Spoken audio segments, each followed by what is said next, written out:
Welcome to Inspire Notebook. इस video में हमने जावा के टॉप 25 क्वेश्चंस को कवर किया है। कमिंग JOIT एग्जाम के लिए ये बहुत इंपॉर्टेंट रहने वाले हैं। तो चलिए स्टार्ट करते हैं। First question is Java was developed by.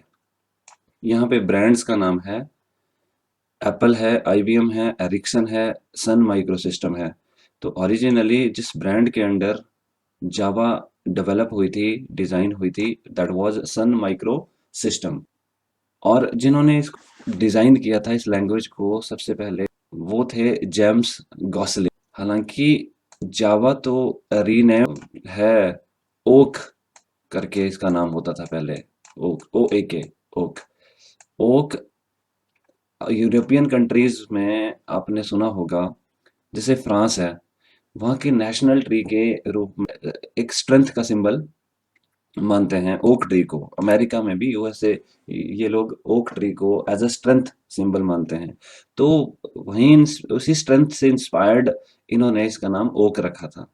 पूछा जाता है ये क्वेश्चन कि what was earlier name of Java. So आप ओक करिएगा। Question 2, in which year Java programming language was developed? 1991 में। Okay, next question, which was the initial name of Java? अभी आपको मैंने बताया it was Oak. Which one is correct? Java is a, options हैं platform dependent language, independent platform की, OS dependent है, OS independent है। मुझे तो लगता है कि क्रॉस प्लेटफॉर्म लैंग्वेज है जो एक कंपाइलर पे बेस्ड है। तो ये प्लेटफॉर्म डिपेंडेंट लैंग्वेज रहेगा इसका आंसर, कि कंपाइलर की जरूरत इसको रहती है, Blue J like. What special kind of Java program is called that is designed to be transmitted over the internet and automatically executed by Java browser?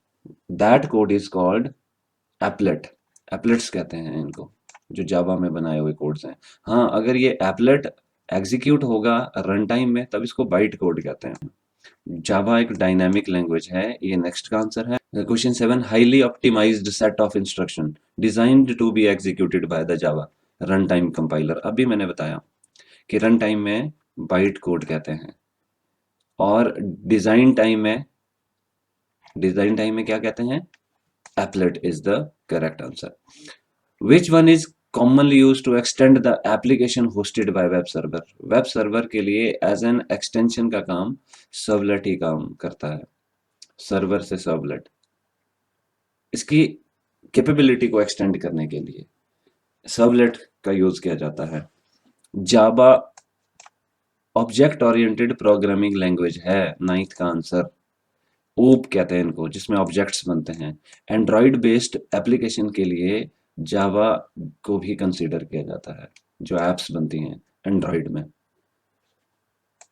OOP की full form पूछी जाएगी तो ऑब्जेक्ट ओरिएंटेड प्रोग्रामिंग, जो कि जावा है। Question 10, the act of representing essential feature without including the background detail, उसको कहते हैं हम एब्स्ट्रैक्शन। DBMS में भी ये डेफिनेशन बहुत ज्यादा बारी पूछी जाती है, और जावा की तो ये बज डेफिनेशन है।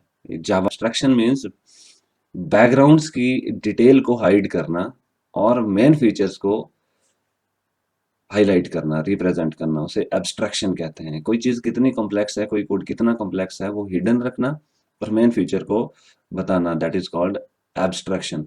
Name the process by which objects of one class acquire the properties of another class. Inheritance. Inheritance में क्या होता है, एक क्लास के ऑब्जेक्ट अगर किसी दूसरी क्लास के ऑब्जेक्ट से प्रॉपर्टीज एक्वायर करे, उसे कोडिंग में हम इनहेरिटेंस कहते हैं। इनहेरिट मीन्स वो प्रॉपर्टी एक्वायर करी हुई है। आनुवंशिकता आपने सुना होगा कि आपके पेरेंट्स की तरह एक बच्चा वो एक्वायर करता है उनके आईज के कलर को। वैसे ही कोडिंग में कोई मास्टर ऑब्जेक्ट से या किसी दूसरे रिलेटेड ऑब्जेक्ट से अगर कोई ऑब्जेक्ट प्रॉपर्टीज एक्वायर करे, that property is called inheritance. अभी इंफॉर्मेशन हाइडिंग का मैंने बताया था कि एब्स्ट्रैक्शन बोलते हैं इसको। ये जो बैकग्राउंड डिटेल्स को हाइड करना।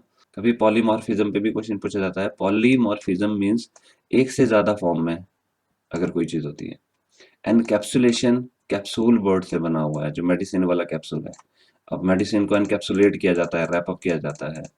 किसी चीज के बाइंडिंग प्रोसेस को कोडिंग में एनकैप्सुलेट कहते हैं। डायनेमिक बाइंडिंग कॉल्स एट, ये बहुत इंपॉर्टेंट क्वेश्चन है। डायनेमिक बाइंडिंग किसी भी लैंग्वेज में ये क्वेश्चन आए तो ऐसी बाइंडिंग जिसको आप रन टाइम में करते हैं उसको डायनेमिक बाइंडिंग, और जिसको आप डिजाइन टाइम में करते हैं उसको स्टैटिक बाइंडिंग कहते हैं। वो नेक्स्ट क्वेश्चन है, देखो आप लिखेंगे static binding calls eight compile time और डिजाइन टाइम। किसी लैंग्वेज में आपको आएगा कि डिजाइन टाइम की बाइंडिंग को क्या कहते हैं, तो आप स्टैटिक बाइंडिंग करिए। Question 14, which one was the first browser that support Java applet. ये था हॉट जावा, 1995 में डेवलप हुआ था ये। विच one is not a Java comment. ये सारे जावा के कमेंट्स हैं एक्सेप्ट टू लाइन कमेंट के। कमेंट क्या है? एक इस तरह का कोड है जिसको कंपाइलर इग्नोर करता है। एक तरह का नोट ऐड होता है। प्रोग्रामर क्या है, फ्यूचर रेफरेंस के लिए जो नोट ऐड करते हैं कोडिंग में, उन नोट्स को, उन रेफरेंसेस को कमेंट्स कहते हैं। और ये कमेंट्स कंपाइलर इग्नोर करता है। कंपाइलर का काम होता है कोड को कंपाइल करना, कमेंट्स को इग्नोर करना। तो दो लाइन वाले कमेंट को मल्टी लाइन कमेंट कहते हैं, तो दो लाइन का कोई भी कमेंट नहीं है। ये देखो अभी मैंने बताया 1995 में इसको डेवलप किया था। Question 17, which of the following is a multi line comment syntax. ये मल्टी लाइन कमेंट सिंटैक्स है। आप नोट ऐड करना चाहते हैं, बैकवर्ड स्लैश और स्टार के बीच में आप जितना मर्जी कोड ऐड करो, कमेंट ऐड करो और इसको स्टार और स्लैश से क्लोज करो। सिंगल लाइन का कमेंट अगर आप लोग ऐड करना चाहते हैं, 18th क्वेश्चन में है, तो आप डबल स्लैश से एक ही लाइन का कमेंट आप ऐड कर सकते हैं कोड के बीच में। Question 19, which one is not a Java access modifier. बहुत इंपॉर्टेंट क्वेश्चन है। बहुत सारी लैंग्वेजेस में आपने वेरिएबल का स्कोप सुना होगा। आप सपोज आप जावा से फैमिलियर नहीं हैं, बट कुछ ऐसी लैंग्वेजेस होंगी जिनमें आपने ये सुना होगा एक्सेस मॉडिफायर। एक्सेस मॉडिफायर क्या होता है? वेरिएबल का एक तरह का स्कोप होता है, वो रीजन कोडिंग का या वो सेक्शन कोडिंग का जिस सेक्शन के लिए वेरिएबल एक्सेसिबल हो। वेरिएबल में कोई वैल्यू है और उसको आप किसी दूसरे सेक्शन में कॉल कर रहे हैं, क्या वो वेरिएबल उस सेक्शन के लिए अवेलेबल होगा? That is called basically a scope. तो इसमें Java access modifier as a scope क्या है? ये सारे हैं, प्राइवेट है, डिफॉल्ट है, प्रोटेक्टेड है। कौन सा स्कोप नहीं है, नॉट, वो है एब्स्ट्रैक्ट, क्योंकि ये फिर ऑप्शंस में रॉन्ग होगा क्योंकि ये तो एक्सेस मॉडिफायर्स हैं। Abstract is not an access modifier. 20, access modifier which is accessible only within the class, वो है प्राइवेट। सबसे छोटा स्कोप होता है प्राइवेट का। Within class accessible private है। 21, the protected access modifier is accessible within package and outside the package, but through only. हमें inheritance के थ्रू प्रोटेक्टेड एक्सेस मॉडिफायर को विद इन पैकेज या outside package में call करना पड़ेगा, और हम कर सकते हैं। Okay, the protected access modifier can be applied on, इनको मेंबर्स पे ही अप्लाई कर सकते हैं। Which one is a correct statement? Correct if statement. If क्या है? Is a conditional statement in any of the programming language, जो conditions के बेस पे स्टेटमेंट को एग्जीक्यूट करता है।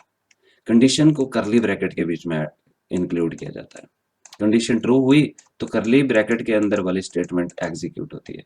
चेक करो 23rd में कहाँ पे इफ के बाद करली ब्रैकेट्स हैं, so it is C. A loop in Java ends with, answer है सेमीकोलन। करेक्ट। सेमीकोलन क्या है? लूप को टर्मिनेट करता है जावा में स्पेशली। और लूप क्या है? लूप स्टेटमेंट्स के एक आइट्रेशन को, एक रिपीट को हम लूप कहते हैं। Repetition of statement is called loop. और कुछ की कोड्स हैं जो स्टेटमेंट को रिपीट करते हैं, जैसे for is a code that is used to iterate some statements. Do while है, ये लूप्स हैं जावा की। और ये थे मोस्ट इंपॉर्टेंट जावा के क्वेश्चंस। वीडियो में बने रहने के लिए धन्यवाद।